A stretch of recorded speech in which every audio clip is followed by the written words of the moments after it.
오늘의 말씀은 사도행전 17장 16절에서 21절까지의 말씀입니다. 사도행전 17장 16절에서 21절 다 같이 우리 한 목소리 읽겠습니다. 바울이 아덴에서 그들을 기다리다가 그 성에 우상이 가득한 것을 보고 마음에 격분하여 회당에서는 유대인과 경건한 사람들과 또 장터에서는 날마다 만나는 사람들과 변론하니 어떤 에피쿠로스와 스토아 철학자들도 바울과 쟁론할세 어떤 사람은 이르되 이 말쟁이가 무슨 말을 하고자 하느냐 하고 어떤 사람은 이르되 이방신들을 전하는 사람인가 보다 하니 이는 바울이 예수와 부활을 전하기 때문이로라. 그를 붙들어 아레오바고로 가며 말하기를 내가 말하는 이 새로운 가르침이 무엇인지 우리가 알 수 있겠느냐. 내가 어떤 이상한 것을 우리 귀에 들려주니 그 무슨 뜻인지 알고자 하노라 하니 모든 아덴 사람과 거기서 나그네 된 외국인들이 가장 새로운 것을 말하고 듣는 것 위에는 달리 시간을 쓰지 않음이더라. 아멘.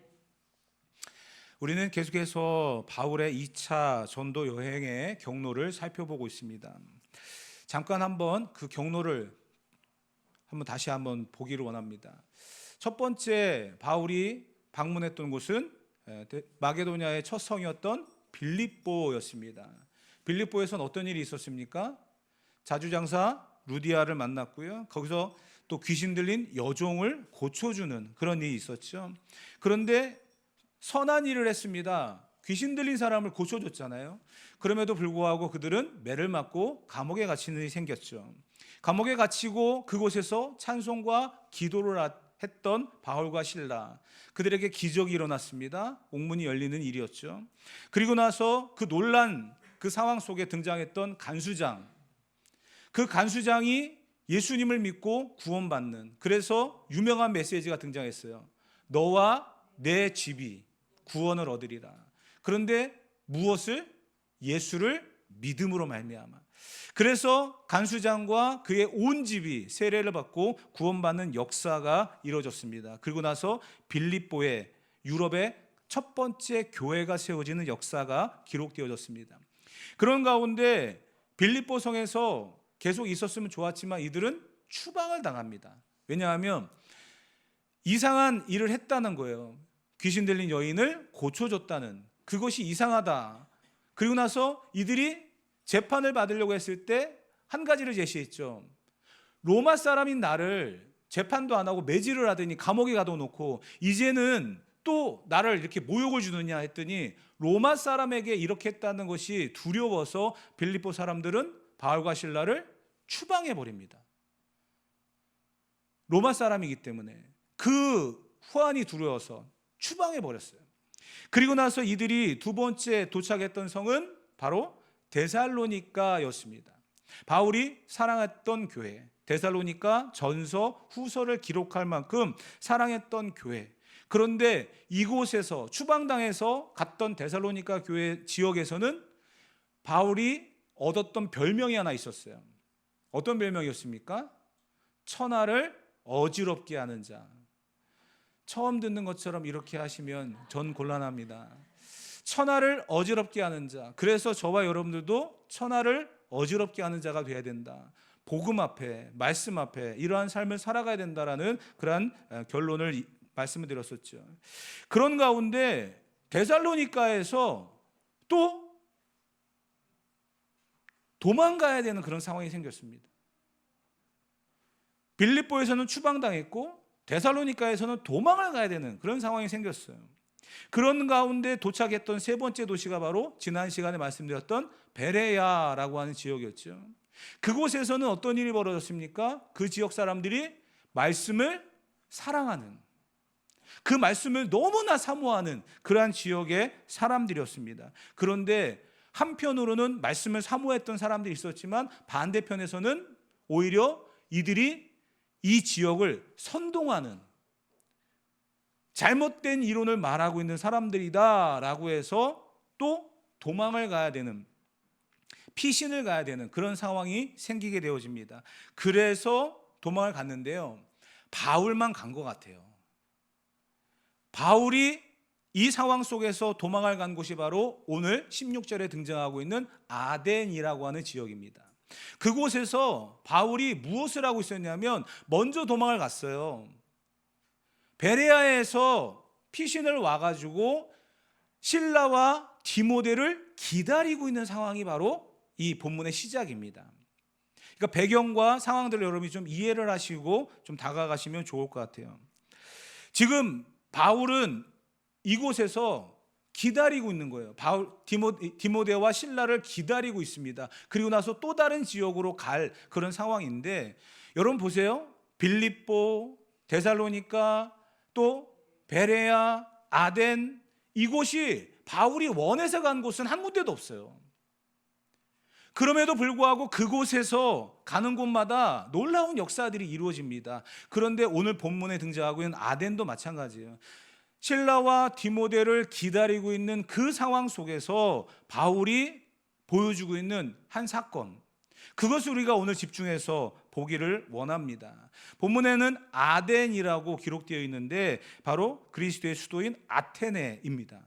이 아테네는 주전 5세기경만 하더라도 우리가 잘 알고 있는 철학, 그리고 문학, 예술의 도시였습니다. 그리고 서구의 어떤 그 문물을 많이 받아들여가지고 로마의 식민지 아래 있었지만 굉장히 발전한 나라, 그래서 세계 3대 도시라고 말할 정도로, 그리고 로마의 식민지였지만 로마를 지배할 만큼의 지적인 그런 영향력을 주는 나라, 도시, 그것이 바로 아테네였다는 거예요. 외적으로 보면은 굉장히 철학적이고 예술적이고 또 지적인 그러한 화려한 도시였지만, 바울은 이곳에 보내진 이유가 분명히 있을 것이다 라고 그러면서 이 도시를 향한 하나님의 눈, 하나님의 시선을 갖게 되어졌습니다. 겉으로 드러나는 것이 중요한 것이 아니라 그 정말 본질적으로 보아야 될 것이 무엇인지를 바울은 정확하게 보고 있으며 그것을 오늘 우리에게 제시하고 있다는 겁니다. 본문 16절 말씀 다시 한번 읽어보도록 하겠습니다. 본문 16절입니다. 바울이 아덴에서 그들을 기다리다가 그 성에 우상이 가득한 것을 보고 마음에 격분하여. 아멘. 바울이 아테네에서 그들을 기다렸다는 거예요. 누구죠? 디모데와 실라를 기다리고 있는 가운데 그 성 아테네에 무엇이 가득한 것을 봤다고요? 우상이 가득한 걸 보았다는 거예요. 사람들은 이 아테네가 화려했다는 거예요. 신전으로 가득했고 철학의 도시였고 문학의 도시였고 예술의 도시였다는 겁니다. 그렇기 때문에 그 도시를 가고 싶어하고 그 도시에 살고 싶어하는 그런 마음이 가득했을 겁니다. 그런데 바울은 그 도시의 화려함을 보지 않았습니다. 무엇을 보았다고요? 그 성에 우상이 가득한 것을 보았다라는 것입니다. 세상은 화려함에, 그 화려함에 모든 것을 집중하고 있습니다. 그런데 그 화려함 속에 우리가 보아야 될 것들이 분명히 있음을 잊어서는 안 됩니다. 그것을 기독교적인 세계관이라고 이야기합니다. 여러분, 우리가 한 도시를 또 한번 이야기할게요. 라스베가스라고 하는 한 도시가 있습니다. 화려하죠. 저도 안 가봤습니다만은, 그런데 그 도시가 굉장히 화려하지만 밤이 되면 모든 네온 사인과 또 그 전광판에 들어오는 모든 빛들, 그리고 분수쇼, 이런 것들이 굉장히 화려해서 사람들로 하여금 그곳을 굉장히 좋아하게끔 만들었다는 거예요. 그런데 그곳에서 사람들이 가장 많이 실수하기도 하고 또 넘어지기도 하는 그게 뭐냐면 도박이라는 거거든요. 그 화려함 속에 들어가 가지고 모든 재산을 다 탕진하고 나온답니다. 기술적으로 그렇게 만들어 놨대요. 호텔 로비로 들어가면 모든 도박의 기계들이 쫙 깔려 있고요. 그 도박의 기계들을 통과하고 난 다음에 쇼핑몰이 있고요. 쇼핑몰을 통과해야만 숙소로 들어간대요. 그러니까 들어가면서 다 돈 쓰고 가라는 거예요. 그리고 나올 때도 마찬가지로 돈을 쓰고 나오라는 거예요. 그러다 보니까 다 재산을 탕진하고 도박에 빠져서 그 화려함 속에 나를 망가뜨리는 그러한 것이 분명히 있는데도 불구하고 그것을 보지 못하는 그런 사람들이 얼마나 많은가. 아테네라고 하는 이곳이 겉으로 볼 때는 화려하고 멋있고 웅장해 보이지만 그 내면에 바울이 보고 있는 이 한 가지를 우상이 가득한 것을 아무도 보지 못했다는 거예요. 그것을 봄으로 말미암아 바울은 이곳에서 아주 놀라운 역사들을 이루어가는 것을 보게 되어집니다. 여러분, 아테네 하면 떠오르는 게 올림픽의 발상지고 또 올림픽을 또 연상하거든요. 근데 여러분, 올림픽 할 때마다 아테네가 나와서 뭐 성화도 봉송하고 시작하는 그러한 모습들도 보고 그러는데, 그때마다 이 중계를 하는 이 사회자들이 아테네를 이야기할 때 그 앞에 붙는 수식어가 하나 있어요. 혹시 뭔지 아십니까? 신들의 도시라는 거예요. 신들의 도시. 얼마나 많은 신이 있었는지 신들의 도시라고 하는 별명을 갖고 있는 곳이 바로 아테네입니다. 그 신, 어느 철학자는 이렇게 얘기했어요. 그 성의 신이 얼마나 많은지 사람의 수보다 많다라고 할 정도였어요. 그 정도로 신들이 많은 도시. 그런데 우리가 알고 있는 그리스, 로마의 신화에 등장하고 있는 그 수많은 신들은 그곳에서부터 시작되어졌거든요. 굉장히 많은 신들이 그곳에서 만들어지고 알려졌습니다. 그런데 우리가 알고 있는 그러한 이름을 갖고 있는 신들도 있지만, 다음 시간에 볼 본문인데 우리가 한번 끌어온다고 하면 23절 상반절에 보게 되어지면 바울이 그곳에서 보았던 것이 바로 이게 있었다는 거예요. 한번 읽어봅시다. 내가 두루 다니며 너희가 위하는 것들을 보다가 알지 못하는 신에게라도 새긴 단도 보았으니, 알지 못하는 신, 이름이 없다는 거예요. 우리가 알고 있는 뭐 제우스나 뭐 헤르메스나 뭐 이런 어떤 로마의 유명한, 그리스 로마의 그 유명한 신들이 있거든요. 그러한 신들은 그 이름에 맞는 활약상들이 있습니다. 그런데 그 신뿐만 아니라 알지 못하는 신, 이름이 없는 신도 있다는 거예요. 이름이 없는 신. 왜 이곳이 겉으로 볼 땐 굉장히 화려한 그런 도시였지만 바울의 눈에는 우상이라고 하는 이 한 단어로 이 도시를 표현할 수 있는 그런 것이 되었을까? 여러분, 우상이라고 하는 게 뭘까요? 성경은 끊임없이 하나님과 우상의 그러한 대립으로 계속 기록되어지고 있습니다. 우상을 만들고 우상을 섬기고 그러다가 하나님에게 벌을 받고 그러한 부분들이 계속 기록되어 있거든요. 우상이라고 하는 것이 왜 계속 등장하게 될까? 이것을 우리는 한번 생각해 봐야 됩니다. 우상이라고 하는 것은요, 정의를 제가 정확하게 드릴게요.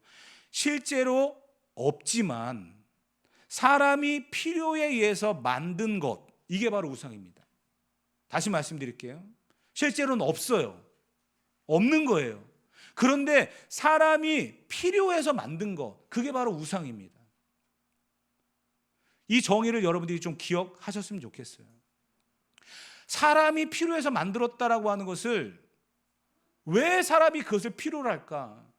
모든 사람들에게는요, 이 조직신학적으로 신지식이라고 하는 게 있다는 거예요. 그러니까 하나님이 우리를 창조하시면서 우리로 하여금 하나님을 알고 하나님 앞에 가까이 갈 수 있는, 하나님과 교제할 수 있는 그런 신지식이 있거든요. 왜냐하면 우리는 하나님의 형상을 따라 지음을 받은 피조물이기 때문이에요. 그런데 이것을 정확하게 하나님과 교제하는 것으로 사용하게 되어지면 문제가 없지만, 이것을 다른 데서 찾으려고 하기 때문에 우상이 생기는 겁니다. 무언가 전능자, 무언가 내가 할 수 없는 그 영역에 대해서 그 어떤 힘이 나를 도와줄 수 있을 것이다 라고 하는 생각에서부터 우상은 만들어진다는 거예요. 일본이라고 하는 나라가 우상이 굉장히 많은 나라죠.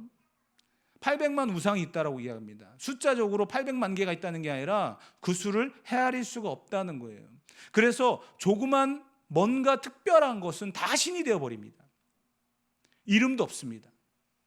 어떠한 신사 그 옆에 보면 조그만 그냥 동전통 하나 갖다 놓고 돌 하나 갖다 놓으면 그게 또 신이 되는 그런 곳이 바로 일본이거든요. 그러니까 지나가면서 다 그 신들에게 동전을 넣어요. 근데 저도 궁금하잖아요. 과연 얼마를 넣을까? 굉장히 궁금합니다. 보면은요, 다 1원짜리예요. 좀 많이 올라가면 100원. 언제 한번 제가 갔던 곳이 토끼 신이 있는 그런 신사였거든요. 길에 양쪽으로 토끼를, 예쁘잖아요, 토끼가. 그 토끼를 다양하게 그냥 쫙 돌로 만들어 놨어요. 근데 그 토끼가 이렇게 이제 발을 올리고 있잖아요. 그럼 이 발 위에다 동전 올려놓고, 머리에다 올려놓고, 가 보면은 전부 1원짜리, 1원짜리. 1원이면 우리나라 돈 10원이거든요. 근데 그렇게라도 해놓으면 그 알지 못하는 그 무언가 뭔가 좀 힘이 있어 보이는 자기가 느낄 때 그러한 자기의 어떤 자기가 하지 못하는 거에 어떤 충족을 그러한 것들로부터 채우려고 하는 그러한 어리석음이 그 안에 있다는 거예요. 사람들은 그 화려함에 마음을 빼앗기고 있었지만 바울은 아니다. 이것은 잘못됐다. 이것은 우상이다. 라고 이야기를 하며 그들에게 접근을 하고 있다는 겁니다. 사랑하는 성도 여러분, 사람들은 불안함 때문에 이 우상을 만듭니다. 지금의 삶이 완전하지 못하고 안전하지 못하고 어딘가 모르게 불균형하고 뭔가 충족되지 않은 것 같은 그러한 허탈함, 불안감 때문에 이러한 신들을 만들어 가거든요. 근데 여러분, 분명히 알아야 할 것이 우리는 이 불안함과 이 염려를 해결할 수 있는 하나님이 계시다는 것을 분명히 알고 살아가야 될 줄 믿습니다. 그것을 볼 수 있어야 돼요. 이 도시의 화려함이 아니라 그 안에서 병들어가고 있는 그 한 영혼, 우상에게 무릎 꿇고 있는 그 한 영혼을 바라볼 수 있는 그런 하나님의 시선이 우리 가운데 있어야 한다는 것입니다. 그런 가운데 바울은 이 도시의 또 다른 이면을 보게 되었어요. 왜 이곳에 이렇게 많은 사람들이 우상에 빠져 있을까? 그것을 21절에 보게 되어지면 이렇게 이야기하고 있습니다. 21절 다 같이 읽어봅시다. 모든 아덴 사람과 거기서 나그네 된 외국인들이 가장 새로운 것을 말하고 듣는 것 이외에는 달리 시간을 쓰지 않음이러라. 이 말이 뭐냐면 아테네가 철학의 도시라고 얘기했잖아요. 그러니까 사람들끼리 대화를 나누면서 자기의 지식을 또 상대방의 지식을 서로 공유하고 나누면서 배우고 또 학습해가는 그런 도시였습니다.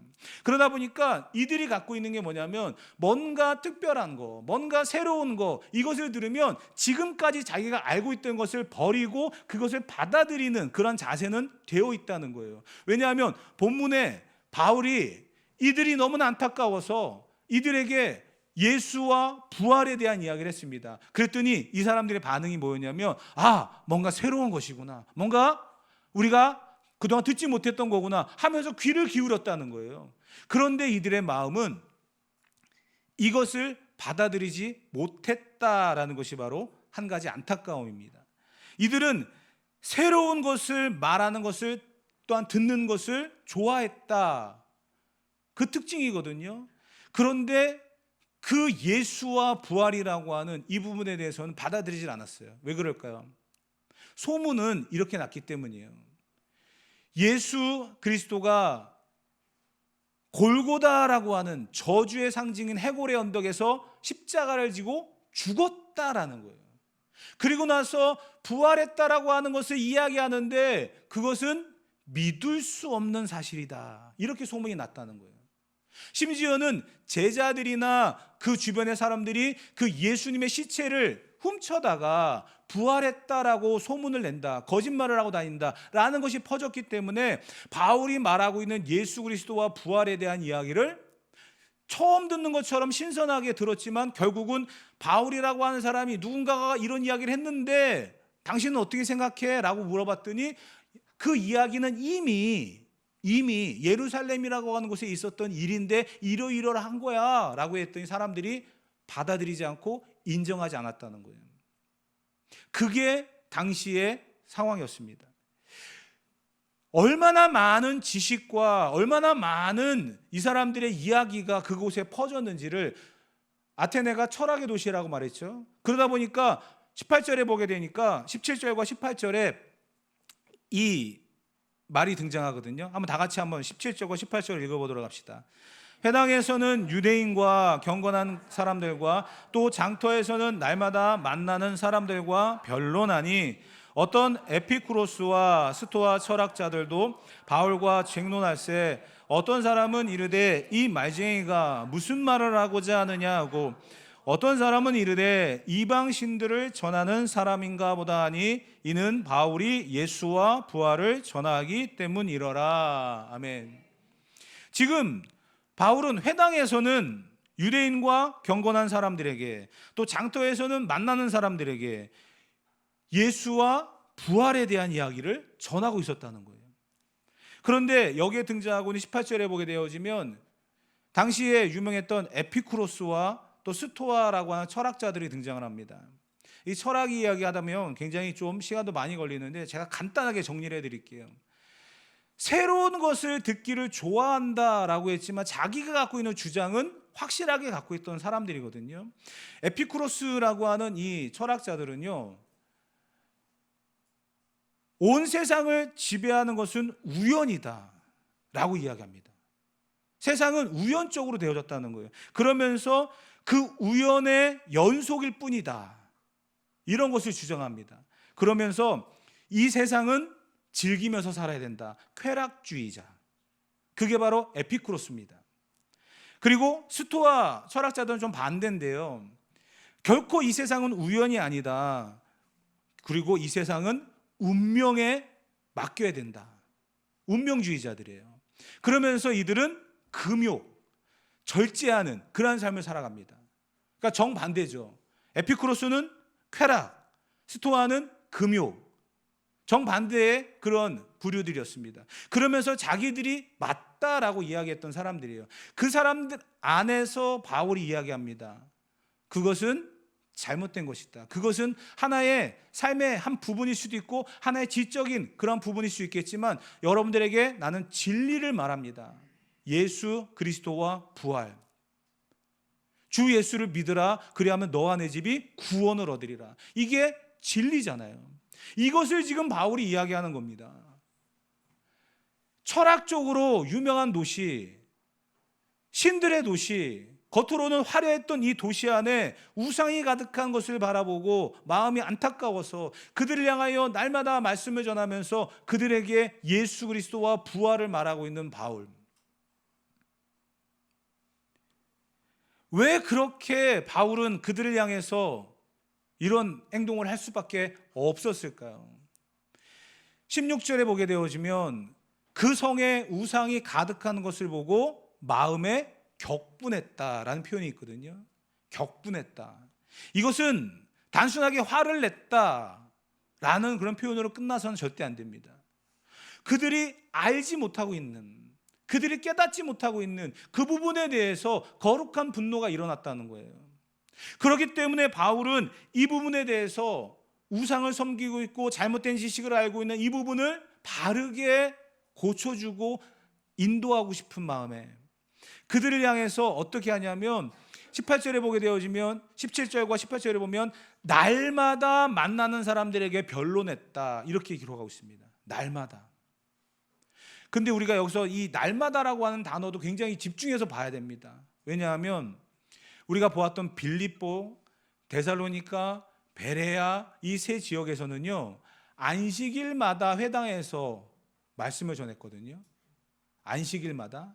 그런데 이 아테네에서는요, 바울이 날마다 회당에서는 회당의 유대인들을, 시장에서는 철학자들을 만나면서 날마다 예수와 부활에 대해서 말하는 그러한 삶을 살았다는 거예요. 왜 그럴까요? 마음에 격분이 일어나서. 우상으로 가득한 잘못된 지식을 알고 있고 잘못된 방향으로 가고 있는 그들이 너무나 불쌍하고 그들이 너무나 안쓰러워서 하나님의 이 거룩한 분노와 거룩한 열심을 가지고 그들에게 날마다 복음을 전하는 그러한 삶을 살아가게 되었다는 사실입니다. 사랑하는 성도 여러분, 우리는 이 부분에서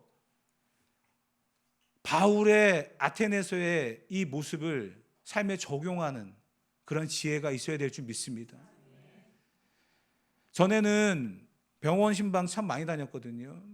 병원에 신방을 가면 언제든지 또 목사라고 하는 이름으로 가게 되면 또 가야만 하는 그런 상황들이 굉장히 많았습니다. 근데 코로나 이후에는 지금 병원 신방도 참 쉽지 않고, 예전에는 중환자실도 면회 시간이 정해져 있지만 목사입니다라고 이야기하면 그냥 우선순위로 들여보내줘서 기도하고 나오게끔 해주는 그런 때도 있었거든요. 근데 지금은 아예 그런 게 허락되지 않아서 병원 신방도 잘 못 가는 그런 상황이 돼버렸는데, 병원에 갈 때마다 느끼는 것은 그분들의 안타까움이죠.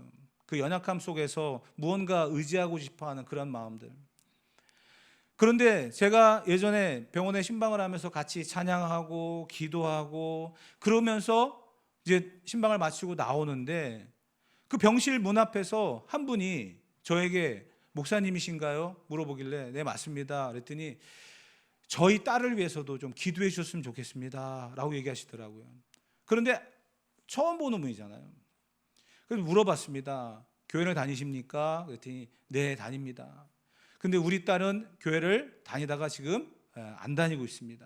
근데 지금 상황이 안 좋아서 기도가 좀 필요한데, 우리 교회 목사님도 오셨다가 가셨지만 또 옆 병실에서 찬송 소리와 기도 소리가 들리니까 또 사모하는 마음에 목사님의 기도와 찬송 같이 예배드리는 그런 시간을 갖고 싶습니다. 그러길래 다가가서 또 같이 기도하고 찬송하고 그리고 나왔던 기억이 납니다. 그러면서 돌아오면서 이런 생각을 했어요. 아, 정말 그 영혼이 그 위기 속에서 또 하나님을 찾고자 하는 그 마음이, 또 만약에 그 영혼을 향하여 불쌍한 마음을 갖지 않았다고 한다면 아마 저는 거절했을 겁니다. 그런데 그런 것들이 다 하나가 되어지니까 전혀 모르는 사람, 전혀 관계가 없는 그런 사람이라 할지라도 그곳에서 또 하나님의 위로와 긍휼, 하나님의 인도하심을 바라는 예배가 이루어졌다는 것. 저희는 오늘 이 시대를 바라보면서 그러한 마음을 가져야 되지 않을까 생각되어집니다. 바울이 피신을 갔던, 도망을 갔던 아테네에서 실라와 디모데를 기다리고 있던, 그들을 기다리며 또 다른 곳으로 가야만 하는 그 상황 속에서 잠시 머무를 수밖에 없었던 그곳이지만, 바울은 그곳에서 한 가지를 보았습니다. 우상으로 가득한 도시. 새로운 것을 알고는 싶어 하지만 예수와 부활에 대해서는 알고 싶어 하지 않은 그 사람들. 그 사람들을 향해서 일주일에 안식일에만 가서 말씀을 전하는 것이 아니라 날마다 말씀을 전할 수밖에 없는 그 바울의 열정. 우리는 이러한 것들을 한번 집중해서 들여다보아야 한다는 사실입니다. 여러분, 바울처럼 화려하게 멋있게 데뷔하지 않아도 돼요. 그렇게 에피쿠로스 스토아 철학자들과 변론을 할 만큼의 실력이 없어도 돼요. 날마다 안식일에는 성전에서 회당에서, 나머지 시간에는 길거리 시장에서 만나는 그 수많은 사람들에게 예수 그리스도와 부활에 대해서 말하지 않아도 돼요. 오늘 우리가 신경 써야 될 사람은 한 사람입니다. 그 한 사람에게 집중하는 거예요. 거창할 필요가 없어요. 내가 그 한 사람에게 집중할 때 하나님은 그곳에서 역사하실 줄 믿습니다. 바울처럼 겉으로 드러나는 이 화려함에 마음을 빼앗기고 모든 것을 빼앗긴 그 사람들, 그것을 보고 끝나는 게 아니라 그 사람들이 정말 하나님이 아닌 우상을 섬기며 살아가고 있는 그 모습을 안타까워하면서 그들을 향해 다가갈 수 있는 그 마음, 하나님의 시선, 하나님의 마음을 가지고 이 세상을 바라보고 내 주변에 그 한 영혼에게 마음을 둘 줄 아는 저와 여러분이 되어야 될 줄 믿습니다. 하나님은 우리에게 이런 말씀을 하십니다. 아테네의 수많은 철학자들, 예술가들, 그 도시에 살고 있었던 그 수많은 사람들이 뭔가 새로운 것들을 찾아 헤매고 또 다른 신들을 만들어가는 그러한 상황 속에서 이 메시지를 전달하는 거예요. 새로운 것은 없다. 새로운 것은 없다. 오직 예수 그리스도와 부활에는 없습니다. 그게 진리거든요. 우리는 그 사실을 이미 아는 자들입니다. 그렇기 때문에 우리가 그러한 마음을 가지고 예수 그리스도와 부활, 주 예수를 믿으라. 그리하면 너와 내 집이 구원을 얻으리라. 그것은 새로운 게 아닙니다. 그것은 진리입니다. 변하지 않는 사실입니다. 그 사실을 가지고 오늘 이 시대를 바라보면서 우리에게 주어진 자세, 세상을 보는 눈, 마음이 반응하는 것, 또 행동으로 이어지는 삶의 모습들, 그곳에 하나님이 변화의 역사를, 또한 그 한 영혼을 구원으로 인도하는 그 놀라운 역사들이 있을 줄 믿습니다. 저와 여러분들이 그러한 사명을 감당하면서 오늘을 살아갈 수 있어지기를 주님의 이름으로 축복합니다.